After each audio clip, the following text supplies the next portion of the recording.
Saudara, pantauan yang dilakukan Badan Meteorologi, Klimatologi, dan Geofisika Stasiun Kelas 1 Belampitang Aceh Besar, Jumat, ketinggian gelombang laut di perairan Aceh mencapai 3 hingga 4,5 meter. Nelayan pun dihimbau untuk waspada saat melaut. Pantauan gelombang laut di perairan Aceh yang dilakukan oleh Stasiun Badan Meteorologi, Klimatologi, dan Geofisika Kelas 1 Belampitang Aceh Besar. Tinggi gelombang di wilayah Samudra Hindia bagian barat Aceh yaitu mencapai 2 hingga 3,5 meter.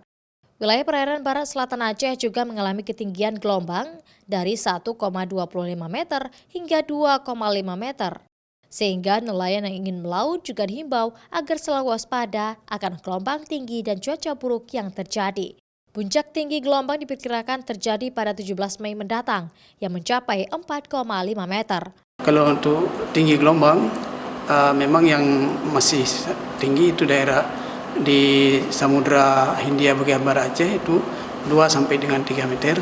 Kemudian barat selatan 1,25 sampai dengan 2,5 meter. Gelombang tinggi yang terjadi di Provinsi Aceh diperkirakan hingga 3 hari ke depan. Begitu juga untuk hujan dan longsor. Masyarakat di wilayah tengah Aceh diharapkan agar selalu waspada akan hujan ringan maupun lebat yang melanda kawasan tersebut. Syahril, Kompas TV, Aceh Besar.